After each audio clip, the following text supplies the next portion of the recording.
In this video, we're talking about the 7 steps that you need to make to finalize your business. So stick around, you don't want to miss this.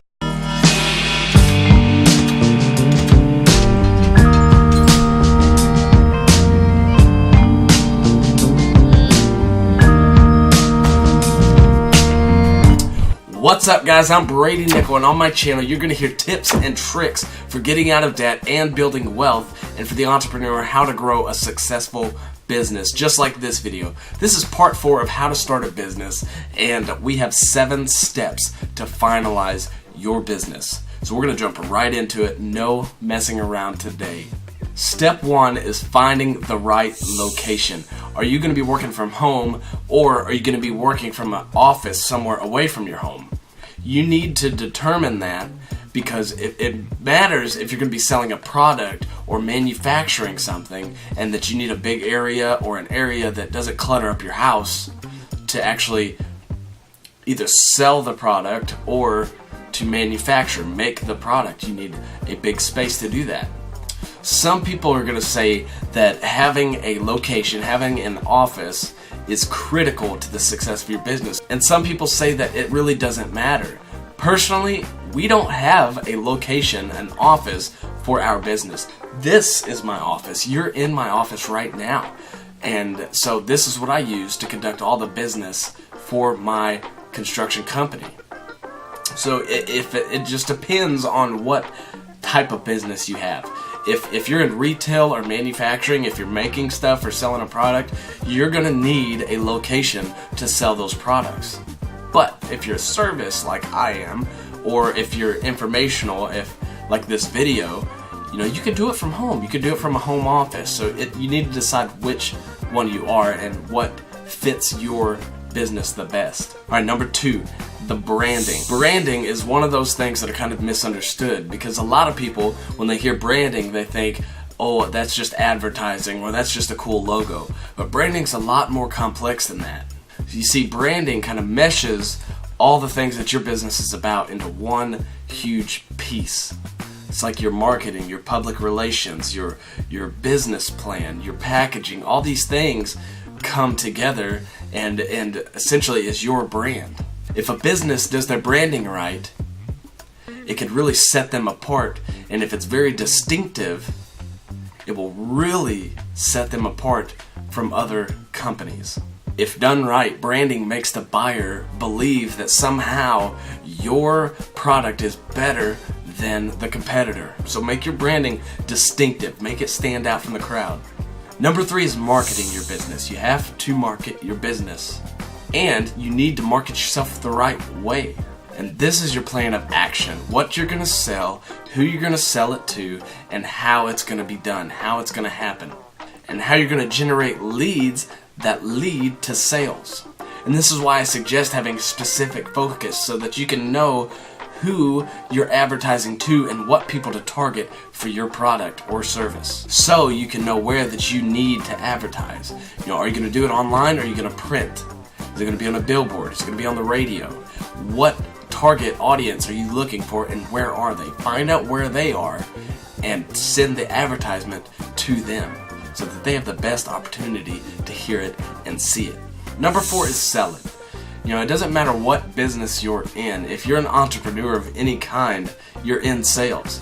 It's a given. That's how it is. I know a lot of people don't like sales. They don't want to be in sales, but that's not what I mean. You have to sell yourself. You have to sell your business, and it's about the customer and getting to know the customer, connecting with the customer, and figuring out what it is that they need, and then determining how you can help them. But first, you have to be able to sell yourself. Before you can sell the product, you have to sell you. And what I mean is, what is your USP? Your unique selling proposition. What makes your product, your service, better than everybody else that's doing the exact same thing?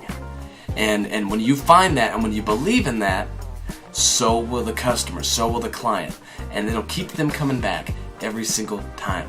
A couple practical ways that you can actually make a few sales is to do cold calls. And if you don't know what a cold call is, it's where you simply pick up the phone, call a business, and say, This is what I do. How can I help your business? Go do the cold calls. Go knock on doors. Go ask your friends and family if they know anybody that could use your service and ask them for a referral. Number 5 is payday. How much are you going to make in your business? And really, it doesn't matter to me. It's your business, your budget. How much are you going to pay yourself? But here are some things that you need to ask yourself before you decide that. What are your monthly expenses in your lifestyle? You got food and water and electric and your house payment. And, you got all these things coming into play. How much are your expenses? And so that's one thing that's going to factor into how much you need to be bringing home in your business. Ask yourself what the business can afford. Is it making enough that you can even quit your full-time job to go full-time in your new business? And is it covering all the expenses of the business plus your expenses at home? Those are, two different things, but if the business isn't creating enough revenue to cover both of those, then it's not going to work. You can't quit your full-time job.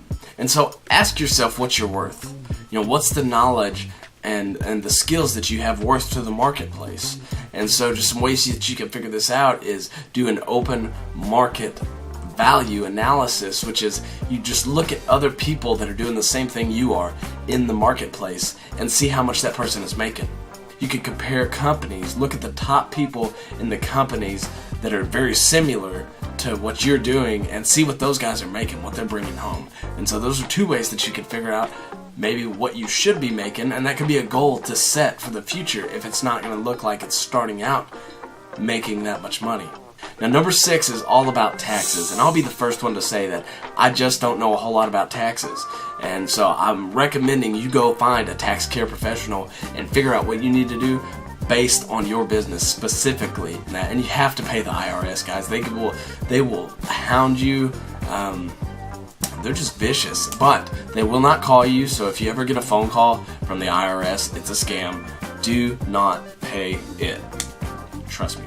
And the very last thing that I want to leave you in this series is a quote by Earl Nightingale. And he says that success is not the result of making money. Making money is the result of being successful. I want you to picture a wood stove. You don't walk up to an empty wood stove expecting it to give off heat. So you have to go outside, you have to find the tree, you have to cut it down, you have to drag it home, you have to chop it up, and then put it in the wood stove, light the fire, and wait for it to heat up, and then you get heat. So what I'm saying is, don't expect the outcome before the work. Don't expect to be paid for something you haven't done yet. You have to be successful before you get paid. And the more that the more success that you bring, the more value you'll bring to somebody else, and they'll pay you for that. So that's it for me, guys. If you got anything out of this series, hit that like button, subscribe if you haven't already, and ring the bell so you don't miss any content that I put out each Monday and Saturday. And if you'd like to watch another video, you can click right up here. And if you'd like to subscribe, you can click right down here. And so I just want to thank you guys, and I'll see y'all next time.